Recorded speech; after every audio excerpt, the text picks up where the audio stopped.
noches, bienvenidos a Será Justicia. El tema que vamos a abordar hoy, nadie está exento.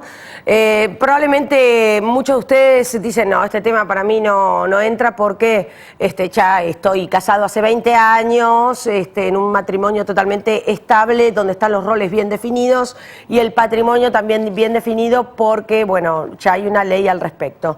Sin embargo, ustedes saben que por un lado hay una reforma del Código Civil, por otro lado hay una planificación sucesoria que tiene que ver con la herencia, que de pronto no es muy simpática de pensarlo, pero hay abogados especialistas, uno de ellos está aquí, que escribe mucho sobre este tema, porque más vale prevenir y organizarse que encontrarse con dificultades después, en medio tal vez de una tragedia. Por eso escribió un libro que se llama además Pensar la herencia, y hay incluso, y nadie está exento, por más que tenga 40 años de casados, situaciones imprevistas de divorcios, que tal vez uno daba cosas por sentado y cuando la cuestión va a los papeles, ni se entienden tanto marido y mujer como creían, ni está todo tan claro para la ley, ya sea para los casados o para los concubinos. ¿Qué prevé el nuevo Código Civil? ¿Qué pasa ahora con la actual, sociedad conyugal? ¿Cómo se están dando ahora los divorcios? ¿Se están utilizando contratos prenupciales? ¿Van a tener validez a futuro? ¿Lo tienen ahora? ¿Cómo es el manejo de la economía entre los matrimonios? Todo este tema lo vamos a tratar después de la pausa.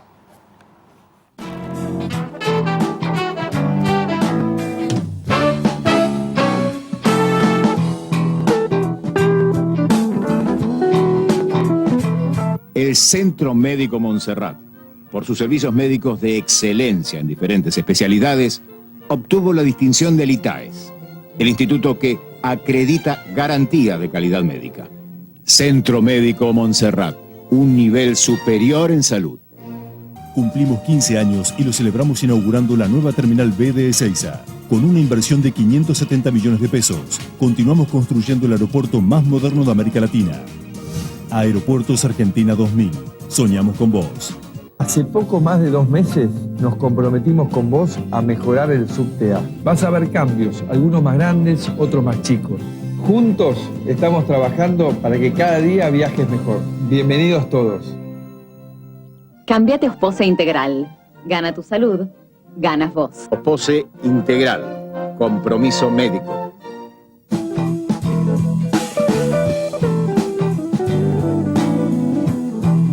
El doctor Leonardo Glickin es especialista en planificación patrimonial y sucesoria, autor de este libro, que es Matrimonio y Patrimonio, que es el libro que me llevó a hacer este programa. Me parece que, además, justo, digamos, en esta semana recibí un llamado de una conocida que me dice, bueno, me estoy separando de mi marido, pero hace 7 años que estamos juntos, no estamos casados, compró la casa dentro de estos 7 años juntos, tenemos 2 chicos chiquitos, pero aparentemente no me corresponde nada. Entonces yo dije, bueno, mejor imposible, porque ustedes ya estaban invitados y es una de las tantas cuestiones que de pronto, como yo hago judiciales, me vienen mamás del colegio ni les cuento, que me vienen a preguntar y yo lo ignoro. Y uno cree que de pronto, estando en concubinato, tienen los mismos derechos por tener hijos y después se da cuenta que no es así, sobre todo a la hora de planificar la sucesión. Y la doctora Osana Echevarría es especialista en Derecho de Familia y mediadora judicial. Buenas noches, gracias por venir. ¿Qué tal? Gracias por invitarme. Bueno, ustedes están especializados en el tema, usted también hace mediaciones, tal como recién lo decíamos. ¿Cuáles son los problemas hoy que hay en las parejas en cuanto al manejo del matrimonio? Del patrimonio o del matrimonio. Las dos cosas. Las dos cosas. Bueno, porque en primer el patrimonio lugar, define un poco el matrimonio y viceversa. Sí. En primer lugar, nosotros tenemos un sistema que está muy pautado. O sea, nosotros tenemos un orden público que es muy invasivo. Y esto significa que hay una cierta libertad que necesitarían algunas personas y que con el código actual no tienen. Esto ha llevado, entre otras cosas, a que la gente tienda a no casarse. Sí. Por ejemplo, ¿cuáles? ¿Qué cosas no tiene el código actual? Lo fundamental es que cuando una persona que tiene no solo un patrimonio importante desde antes, sino fundamentalmente una capacidad de generar ingresos, de generar un usufructo de ese patrimonio, se encuentra en una situación de mucha desigualdad con aquella persona con la que se casa, con la que no tiene ese tipo de ingresos o beneficios. Entonces puede darse el caso de que después de unos años de matrimonio fracasa esa relación y cuando se divorcian, todo aquello que se había comprado a lo largo del matrimonio hay que repartirlo entre Es un bien dos. ganancial. Es un bien ganancial, exactamente. Bien, hoy y en eso día- es visto por muchos como algo en algún sentido injusto. Bien, ¿y cuando cambian algo si hay hijos en el medio? A ver, cuando no están casados, actualmente eso no da ningún derecho al que no es el dueño de los bienes. El hecho de tener hijos, en lo que impacta fundamentalmente dentro de la relación, es en cuanto a la obligación alimentaria. Obligación que en principio es de ambos padres, pero que por supuesto luego se gradúa en función de los ingresos y el patrimonio que tiene cada uno de ellos, y cuál es la prestación directa. Por ejemplo, en el caso de una madre que se hace cargo en forma directa de los chicos, eso implica que de alguna manera compensa con una mayor cantidad de dinero que debería aportar el padre. Absolutamente. Bueno, en su caso como mediadora, ¿cuáles son los temas más frecuentes que tiene Osana? La división de sociedad conyugal es algo muy común. Con respecto a lo que decías, que una amiga te había consultado, lo que yo le hubiera sugerido es que los bienes los ponga en realidad como condóminos, porque en el tema del concubinato no hay separación de bienes, no hay sociedad conyugal, con lo cual lo que hubiera sido una buena idea es, a partir de que uno está en concubinato, en donde es una relación estable y permanente, en donde se hace vida marital, pero en realidad no hay matrimonio, lo importante me parece que es cada uno resguardar los bienes bajo la figura del condominio, en donde cada uno tiene un porcentaje, ya sea un inmueble o de los bienes que tenga, ¿no? Claro, hay otro tema también, que esto me pasó a mí, mientras tanto estamos viendo fotos así de parejas que se han hecho famosos después por famosos divorcios, ¿no? Eran parejas famosas, pero luego la división de bienes, no en el caso de Tinelli, que siempre fue muy generoso con sus exparejas, pero en el caso de Shakira, por ejemplo, y Antonito de la Rúa, el tema del patrimonio hoy es más noticia que los hijos respectivos que ha tenido con sus respectivas parejas cada uno. Ahora, digo, hay otro tema, que es cuando, por ejemplo, uno lo quiere poner al bien como bien de familia y no está casado. Sí. Ahí hay todo un problema, porque al no estar casado, ese bien tiene que estar a nombre de alguno de los dos. Mi caso es así, yo no estoy casada, estoy hace 15 años juntada y los bienes están a mi nombre, digamos, porque es bien de familia. Pero el bien de familia en realidad protege a todos los que habitan dentro del inmueble. Claro, pero a mí me hubiera gustado que esté dividida, digamos, la plata es de los departamentos de solteros de cada uno, por lo cual es mitad y mitad, pero al no estar casados y querer poner ese bien, que es nuestra casa, bien de familia, tuvimos que optar por uno de los dos. Por lo cual es terriblemente injusto, incluso para mí en materia impositiva, digamos. Bueno, Bueno, eso se podría resolver con un contradocumento. A Si ver. es que hay vocación de reconocer la parte del otro, Sí. eso se podría resolver. Si no se puede resolver con un condominio, con un contradocumento en el cual se explique cuál es la verdadera situación y el origen del dinero con el que se compraron los bienes. ¿Esto está contemplado por la reforma del Código Civil? ¿Esta cuestión de los concubinos que quieren proteger como bien de familia una propiedad? Los concubinos van a estar protegidos de otra manera. En principio, la reforma del Código Civil da una mucho mayor protección al bien de familia. El concepto de bien de familia pasa a ser mucho más extendido. No solamente los que estén en No, la libertad solamente por el matrimonial. hecho de tener una relación familiar, eso automáticamente constituye una figura similar a lo que hoy es el bien de familia. Y el concubinato va a generar derechos, cosa que actualmente no tiene. Claro. Es decir, que abre una puerta. Es una situación que en algún sentido es paradojal, porque se abren dos regímenes matrimoniales diferentes, uno de los cuales es el de la división de bienes, y al mismo tiempo el concubinato, donde muchas veces justamente la vocación de las partes era no tener ningún ligamen patrimonial, pasa a tener determinadas responsabilidades, en particular una responsabilidad compensatoria en caso de separación respecto de la persona con menores ingresos, y haciendo las cuentas, en muchos casos va a poder ocurrir que quien hasta ahora quería no casarse porque no generaba obligaciones, va a querer casarse con un régimen de división de bienes. Porque va a generar algún tipo de protección. Va a también. generarle Cuentas por lo menos claras. La cuentas idea claras. es los pactos convivenciales, en donde se puede inclusive pactar la atribución del hogar que se ocupa, los bienes que se han comprado con el esfuerzo común, dividirlos. ¿Y qué pasa con las parejas que ya están conformadas? Porque no es retroactivo. Lo pueden hacer a partir de la sanción de la reforma. Eso no sabemos cómo va a salir ¿De qué manera? ¿De qué manera lo van a redactar? Ahora, en su caso, por ejemplo, ¿es más común que a usted la vengan a consultar mujeres y a usted hombres? No. ¿O no? No. A ver, cuénteme. No, en mi caso vienen muchas mujeres. Nosotros tenemos una página que se llama Buen Divorcio, y entonces en realidad más importante que si son hombres o mujeres es la actitud con la que vienen. O sea, en general nosotros lo que proponemos es un sistema coordinado en función de una planificación. Es decir, que las dos partes que están pasando desde ya un muy mal momento por la terrible, crisis... y bueno, peor si hay chicos en el medio. Exactamente, pero que puedan sobreponerse a las broncas del momento y que puedan pensar en su relación de largo plazo.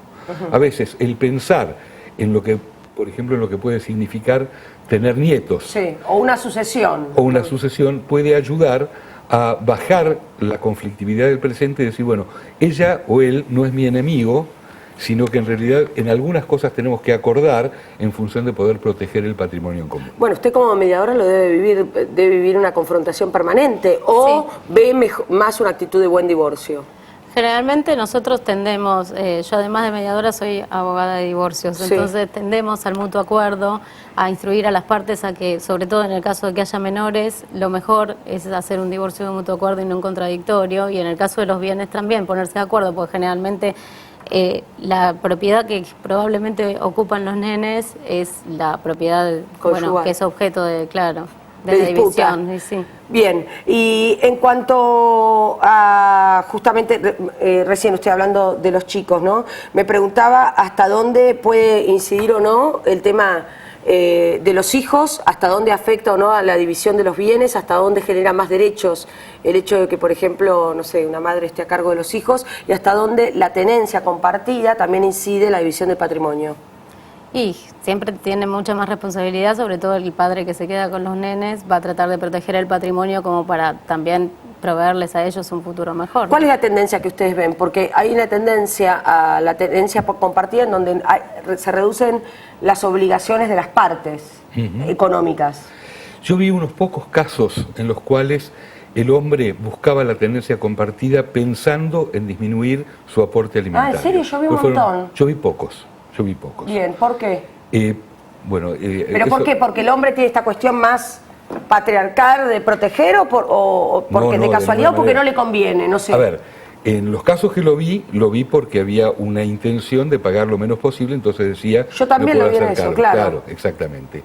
Había otros casos donde la búsqueda de la tenencia compartida era una búsqueda legítima basada en una vocación de ese padre de estar más tiempo con sus hijos, pero en general usted lo que observa es que todavía los padres no están tampoco en el medio de una situación de divorcio tan, digamos, seguros de pedir una tenencia compartida con las responsabilidades que eso conlleva. Yo diría que muchos padres, en particular con los chicos, no están ni entrenados ni tienen la vocación de hacerse cargo al igual que la madre. Porque en muchos casos, y todavía en la sociedad funciona así, el hombre es el principal proveedor y por lo tanto es el que más se concentra en el trabajo. Y la madre la que más se dedica a los chicos. Más se dedica a los chicos, hasta divide su actividad entre los chicos y un trabajo, ¿no? ¿Hay parejas, la última pregunta a los dos, hay parejas que evitan justamente casarse para evitarse problemas? ¿Ustedes creen que...? Sí. Yo creo, la otra vez yo vi unas estadísticas en el registro civil que habían aumentado un 30% los concubinatos, con lo cual no se inscribían directamente los matrimonios, o sea, no llegaban a matrimonio. ¿Y no casarse significa evitar problemas hoy con la ley actual? No necesariamente.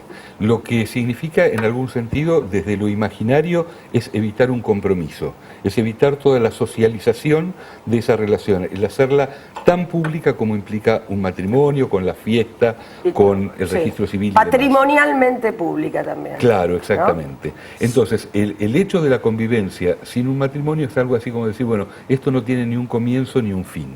Es un más dejarse llevar. Y esto, de alguna manera, responde un poco más a la formación y a la ideología de lo que llamamos la generación X. O sea, los que nacieron de 1964 en adelante, que tienen la costumbre, por lo menos, de hacer una prueba, un ensayo de lo que es la relación de convivencia antes de casarse. Hay quienes después no se casan nunca, hay quienes después se casan, pero una costumbre muy asentada es la de primero hacer una prueba, primero convivir. Absolutamente, y después ya llevar la cuestión a los papeles. Gracias a ambos. Gracias. Y estamos también con un juez de familia, que es el doctor Germán Meissner, juez del Tribunal de Familia número 1 de Quilmes, profesor de posgrado en especialización en Derecho de Familia de la Universidad Nacional de La Plata, ¿es así? Así es. Buenas noches, gracias por venir. No, y a ustedes por invitarme, para que vean que la justicia a veces también habla, no solo por sus sentencias. No, por supuesto, y gracias a ustedes por venirse hasta aquí. Será Justicia. Me interesaba un juez para ver cuáles son los conflictos con los que usted se enfrenta diariamente, ¿no? ¿Cómo los tiene que dirimir?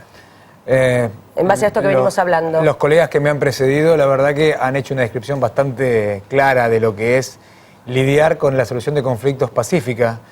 Nosotros los jueces de familia estamos llamados a intentar a que esta, digamos, solución que a veces se ve solamente de sangre, se transforme en linfa y en agua durante el proceso de familia, en la medida de que ellos, como conciliadores, no lo hayan podido hacer, digamos, en la etapa prejudicial. Es la mayoría de los casos. La mayoría de los casos, digamos, ya vienen predigeridos por los estudios jurídicos, ya hicieron los abogados que saben de familia y siempre uno recomienda toda la eso. catarsis previa. Absolutamente, son muy buenos psicólogos. Sí, son muy, claro, porque básicamente hay una cuestión de trinchera, ¿no? Que después con los años uno llega a verlo. Muchas cuestiones reprimidas durante la convivencia. Exacto. Que se espera tomar distancia con un letrado que lo asista y lo apoye y lo ayude para poder quizá decirse en la cara en un órgano judicial cosas que jamás se hubieran atrevido en la intimidad. Claro. Yo he visto casos incluso de una pelea como por pavadas, ¿no? Por un auto sin valor, por ejemplo, y que se les va a los cónyuges la vida en eso cuando hay chicos en el medio, cuando hubo toda una historia de amor, cuando hay cuestiones 1000 veces más importantes, pero de pronto también se centraliza mucho en la cuestión patrimonial el tema. Quizá creo que has dado en la punta con algo que estás diciendo. Esa pelea es un simbolismo. Totalmente. En realidad. Y lo que esconde quizá es una ruptura, o no, mejor dicho, quizá no una ruptura en el vínculo amoroso. Claro. Hay uno de los dos o ambos que no ha podido aún realizar el duelo y aceptar la situación del desvínculo. O sea, de que esa persona ya no lo quiere más y que, bueno, que hay que seguir viviendo con eso, claro. A pesar de que uno no lo quieran. Soy divorciado. Claro. Sé lo que eso significa, puedo dar fe de ello, tengo hijos también. Entiendo a mucha gente que viene y pasa por el tribunal donde a mí me toca trabajar y lamentablemente tuve que vivirlo en carne propia para quizá agudizar muchísimo más. Para tener más empatía con el dolor y transformado tal vez en ira o en bronca o en otras cuestiones que plantean las partes. He cambiado bastante la responsabilidad de trabajo a partir de que supe lo que sufría alguien que venía a pedir que se lo ayude desde la justicia. Claro. Porque realmente el abogado es un auxiliar muy bueno de la justicia, pero no deja de ser un cliente aquel a quien representa y no tiene por qué irse con los problemas a la casa. Ahora, cuando el expediente está en mis manos y tengo que resolver desde si la tenencia es compartida o no, o desde si esos padres, en el caso de la provincia de Buenos Aires, donde me toca trabajar, están aptos los dos, siquiera uno, para la crianza, o debo ponerlo en manos de un tercero, inclusive de un hogar, hay que ser muy juicioso y prudente en ese tipo de apreciaciones y no perder nunca el foco del conflicto y permanentemente tratar de que las partes comprendan que los hijos o aún ellos se necesitan a ambos. Claro. Se necesitan y deben respetarse porque no puedo entender, muchas veces se los explico y gasto saliva hablando, digamos, no puedo entender cómo se han compartido el lecho, han compartido una cama, han compartido lo más íntimo que un ser humano puede tener, no pueden sentarse y dialogar sobre el auto o dialogar sobre la posibilidad de que alguien no quiera más al otro. Absolutamente. Estaba aquí anotando porque recordé, doctor, que recibí un mail en nuestro correo electrónico serajusticia@fabibertel.com.ar. No solucionamos temas nosotros, ojalá, pero no tenemos ni la infraestructura, pero de pronto los podemos hacer visibles. Y bueno, y en lo que podemos nosotros vincularlos con gente que los pueda ayudar, que han pasado aquí por el programa o no, también lo hacemos. Pero me escribió una agrupación de padres, que no era Padeschi, era otra, que eran padres alejados de sus hijos, porque yo además como mujer, uno se vuelca a informar más cuestiones o de violencia de género, mujeres en disminución, en una situación como de menos derechos respecto al hombre, cuando también dejamos de lado muchos padres que no pueden ver a sus hijos cuando hay cuestiones patrimoniales en el medio, por lo cual los pibes terminan siendo de alguna manera rehenes de esta cuestión patrimonial que no está resuelta. Bueno, ahí es donde entra el juez. Esto es fundamental lo que estás refiriendo. Creo que los colegas que me precedieron, como te decía, dieron en la tecla con eso, porque lo que uno tiene que hacer es tomarles conciencia a la gente que está litigando, es que no se les puede ir la vida en esto, y mucho menos el patrimonio, y que en el litigio tiene costos altos. Honorarios, tasas de justicia, impuestos y un montón de tiempo, vida y sufrimiento de ellos y de la descendencia y de la familia ampliada, que no cierra la ecuación de un divorcio controvertido o de la discusión sobre el patrimonio controvertidamente no cierra jamás la ecuación costo-beneficio. Eso, el viejo apotegma de que siempre es preferible un mal acuerdo que un buen juicio. Mira, hace 24 años que estoy trabajando en la justicia, empecé teniendo una mesa de entradas, tengo 12 de juez. Sí. Cada vez hay 92.000 expedientes del Tribunal de Trabajo, Sí. cada vez estoy más convencido que es así. Claro. Que siempre es preferible ceder un poquito más de lo que se estaba dispuesto y tener en miras que los hijos nos están viendo cómo procedemos y que los estamos educando con nuestros ejemplos. Claro, absolutamente. Entonces, por más que separados del cónyuge seamos bárbaros, después a la hora de discutir frente a ellos, también estamos dando más que nunca el ejemplo, ¿no? Absolutamente. Y los estamos condicionando, si no entendemos esto, los estamos condicionando inconscientemente a que ellos adopten nuestro modelo disfuncional familiar del fin de la relación en su modelo familiar. Absolutamente. Entonces lo estamos condenando a que estas relaciones, que hoy son tan efímeras, que han obligado a que la legislación se actualice porque, evidentemente, como bien la doctora Echevarría aclaraba, digamos, las estadísticas están demostrando que hoy el matrimonio ha quedado en desuetudo, o sea, la costumbre ha ido contra el matrimonio por una Y usted situación debe social. tener que resolver sobre un montón de cuestiones de parejas de hecho, pero no con papeles. En su inmensa mayoría. Situación que a mí me pone muy, digamos, feliz que por lo menos haya una legislación que se esté tratando, porque debemos recurrir a analogías que a veces son impropias en el derecho de familia Porque no está la figura del concubinato legislada No, como hoy no debería. existe el concubinato, Bien. hasta es una expresión incorrecta. Pero si bien el código no será perfecto, pero creo que es un gran avance y que nos va a dar la posibilidad de solucionar y de invitar al compromiso a esas parejas que hoy le huyen al matrimonio por no compartir el patrimonio. Claro. Hoy se vive en la sociedad, no solo del país que nos toca vivir, de las grandes ciudades, estuve en otros países también, Sí. se vive un egoísmo muy acrecentado y hasta patológico. Y creo que ese egoísmo es lo que ha derivado en la falta del compromiso matrimonial. No, Doctor, me pregunto si se huye al matrimonio para no compartir el patrimonio o si se huye a cómo están dadas las cosas según la ley actual, que va a estar reformada por el Código Civil, ¿no? Yo creo que se huye por cómo está redactada la ley actual, pero tiene una base de que es el egoísmo de los contrayentes. Porque, digamos, lo tuyo es tuyo y lo mío es mío y todo es nuestro y después lo dividimos, hoy eso ya cuesta encontrar parejas de menos de 30 años que piensen eso. O sea, esto es el fruto de mi esfuerzo, vos esforzate y conseguí lo tuyo. La igualdad de géneros frente al mercado laboral ha colocado a las mujeres también en una situación de desventaja notable, porque han salido al mercado laboral y no solo han logrado ascender y muchísimo, sino que también no han dejado de hacer lo que antes hacían con el sistema patriarcal que vos venías recién conversando con los doctores. Entonces, la verdad que las mujeres hoy están en una situación hasta desfavorable. Sí. Porque generalmente extremo estrés, porque es Absoluto. cumplir con responsabilidades laborales más todo lo que demanda, obviamente, la crianza de los chicos. Y la demanda, al margen del placer que uno puede vivir frente a los hijos, es el tema de cumplir con todo, ¿no? La sociedad le exige a la mujer que sea prácticamente perfecta. Y a veces en este gran esfuerzo de salir a ganar el dinero, salir a criar a los hijos, estar bien con todo y estar espléndida, se olvidan un poco también de la pareja. Y lo mismo le sucede al marido con la mujer. Y esta relación se construye día a día. Hasta que un día se dan cuenta que dejaron de amarse. Ahora, cuando llega el momento de tomar conciencia que ya uno no se quiere, de que bueno, esto ha terminado, la historia esta tiene un fin, bueno, ahí tiene que estar la norma, la ley clara para compensar las desigualdades. Claro. Porque si tuvimos un proyecto juntos, aún no querido, como dijo el doctor, la ley te lo va a imponer. Claro. ¿Por qué? Porque es injusto. Es injusto que hayas pasado una vida o una cantidad de años determinada, quizá tus años productivos, patrimonialmente, emocionalmente, y que cuando está en declive la vida de uno, alguien aborte unilateralmente ese proyecto. Eso es absolutamente injusto y es lo que hoy está ocurriendo. Lo patrimonial, que cuando los hijos ya se fueron, es lo que más duele hoy en día, ver a mucha gente que uno era el proveedor y el otro fue el que estuvo en la casa apoyando. Bancó la casa todos los años. A todos los años. Los chicos se fueron. Y han quedado solos. Y alguien decide bajarse del proyecto. Bueno, esa bajada del proyecto por lo menos que no sea gratis. Claro, exacto. Que no sea gratis. ¿Y esto usted con la ley actual lo puede hacer? No. No.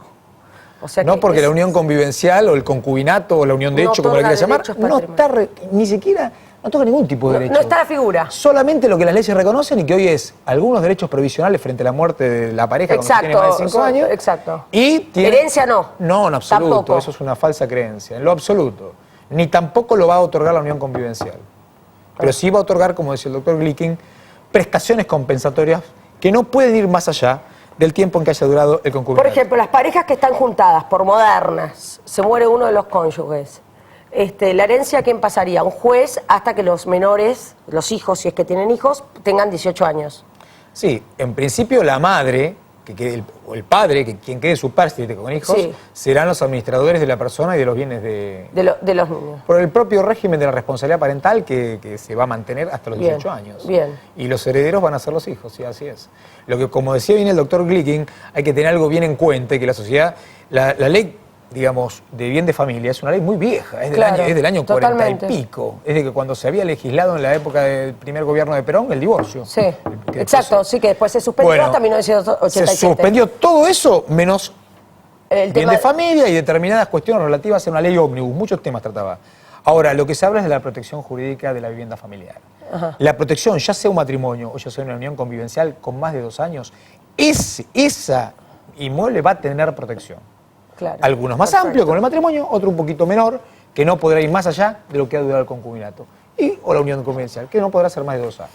Doctor Meissner, muchas gracias y espero que la próxima vez que usted esté aquí ya estemos con el código nuevo en la mano, que tanto están trabajando especialistas, desde Aida Kemmermacher de Carlucci, que ha venido aquí, hasta la doctora Marisa Herrera y muchos juristas también, y bueno, podamos contar con derechos ampliados para todos, ¿eh? Yo estoy muy agradecido porque me hayan invitado. Bueno, muchísimas gracias. Este programa lo pueden ver desde esta misma noche en serajusticia.net, que es nuestra nueva página web, que va a tener muchos errores porque la estamos haciendo de a poquito, pero queremos que ustedes tengan volcado el programa y los links a las diferentes páginas o consejos que han volcado en este programa los doctores. Chao, hasta el próximo martes.